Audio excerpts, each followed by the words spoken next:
Jadi pada tahun 2020 lalu ada seorang fotografer wildlife amatir namanya Amanda De George. Dia membuat sebuah terobosan baru di mana dia itu tanpa sengaja menemukan sebuah spesies laba-laba baru.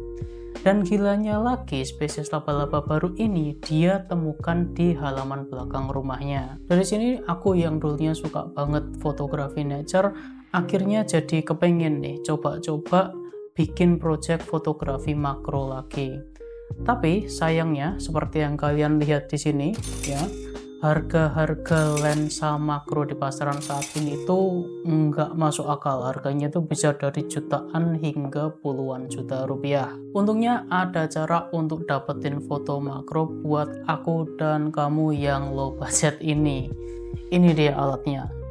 Ini adalah extension tube. Jadi extension tube ini fungsinya untuk mengurangi minimum focus distance dengan cara menambahkan jarak dari lensa ke body kamera kalian atau ke sensor kamera kalian. Jadi extension tube ini tuh sebenarnya bermacam-macam ya. Jadi ada yang full manual, ada juga yang pakai electrical contact kayak gini, terus ada yang satu set isi 3, ada yang satu set isi 2. Terus juga mountingnya bermacam-macam, jadi kalian bisa sesuaikan dengan mounting yang ada di kamera kalian. Contohnya yang ada di tanganku saat ini adalah extension tube dari Meike. Ya, ini untuk Sony E-mount. Jadi di sini ada dua ya, ada dua extension tube, yang satu 10 mm, yang satu 16 mm, dan ini bisa dipakai pisah gini, jadi dipakai satu-satu salah satu, atau kalian bisa pakai dua-duanya, jadi di tandem gini juga bisa. Nah, selanjutnya kita akan bahas sedikit soal rumus penggunaan si extension tube ini ya. Jadi kalian bisa lihat rumusnya di sini. Nah, ini rumusnya ya. Nah, secara sederhananya kalian itu tinggal masukin angka extension tube yang ada di sini per milinya ini, terus kalian bagi dengan focal length dari lensa kalian. Nah, setelah itu akan keluar hasilnya. Terus kalau misalkan lensa kalian itu ada native magnification-nya, kalian tinggal tambahin aja. Nah, itu jadi final magnification dari setup kalian. Contoh sederhana, misalkan kita pakai extension tube 25 mm ya, terus kita gabungkan dengan lensa 50 mm. Kita abaikan dulu kalau ada native magnification-nya, kita masukkan angkanya, maka kita akan mendapatkan hasil 0,5 ya. Jadi magnification akhir yang kita dapatkan adalah 0,5 kali. Nah, contoh lagi, misalkan kita pakai lensa 100 mili, tapi extension tube-nya kita pakai yang sama yaitu 25 mili. Jadi kalian tinggal masukkan ke rumusnya, maka kita akan mendapatkan magnification akhir di 0,25. Contoh lagi, misalkan kita pakai lensa 35 mm dengan extension tube yang sama di 25 mm. Kita bagikan, kita masukkan ke rumus, maka kita akan mendapatkan hasil 0,71 kali. Jadi kira-kira seperti itu. Nah, angka-angka ini maksudnya apa? Jadi magnification ini maksudnya apa? Jadi sederhananya, kalau angkanya itu semakin besar, berarti magnification atau efek makro yang didapatkan itu juga akan semakin terasa.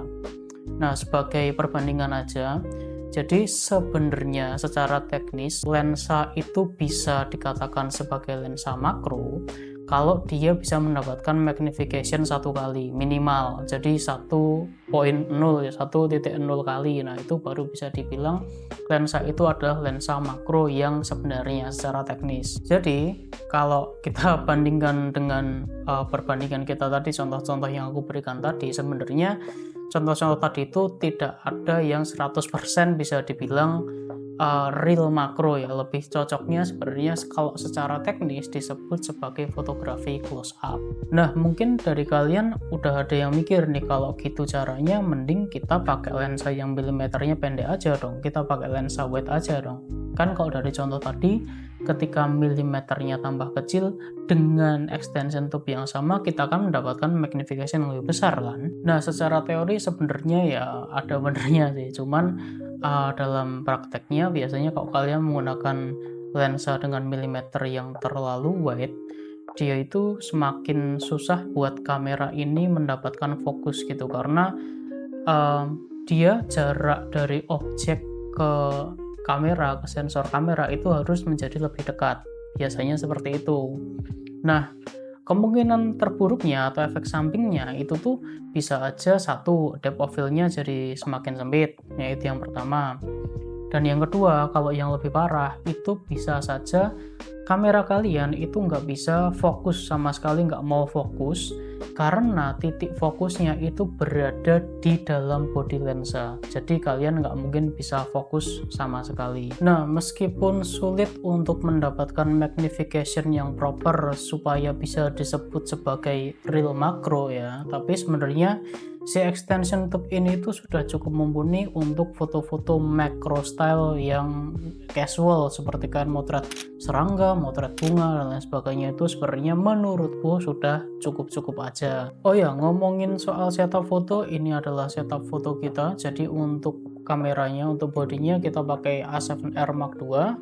Terus lensanya kita pakai Canon FL 50mm f1,4, dan untuk extension tube-nya itu kadang aku pakai satu, kadang aku pakai dua sesuai dengan kebutuhan. Nah, satu hal lagi yang perlu diperhatikan kalau kalian pakai extension tube kayak gini, sebenarnya extension tube ini mengurangi intensitas cahaya yang masuk ke sensor kalian ya. Jadi kalau kalian pakai extension tube, apalagi kalau untuk fotografi makro kan kalian biasanya pakai f tinggi ya, kayak f8, f11, f16 dan sebagainya.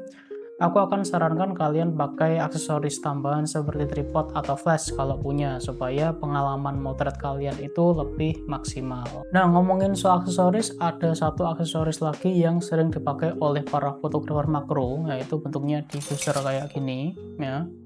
Nah, itu sering banget dipakai oleh para fotografer makro supaya lightingnya itu lebih oke lah.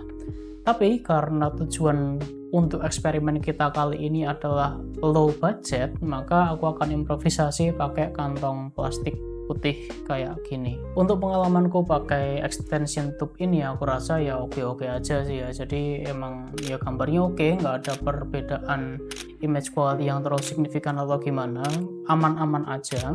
Cuman memang untuk kalian para user lensa autofocus, aku rasa kalian jangan terlalu berharap dengan kemampuan autofocus yang ada di lensa kalian, karena kalau dari pengalamanku memang ya autofocusnya jadi lemot sih. Ini aku pakai merek Meiga ya, aku nggak tahu merek yang lainnya. Jadi kalau saranku, anggap aja elektronik kontak yang ada di extension tube ini itu cuma sebagai jalur untuk metadata, jadi untuk focal length dan juga aperture.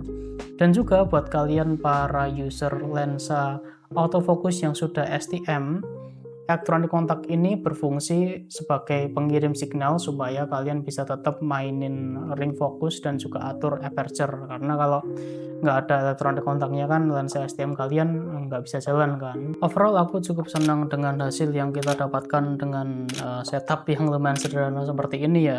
Dan sebenarnya tuh ada beberapa cara lain yang bisa kalian lakukan untuk mendapatkan kemampuan close up ini di lensa kalian selain pakai extension tube. Kalian bisa pakai reverse ring, kalian bisa pakai close-up filter mungkin, atau mungkin cara-cara yang lainnya.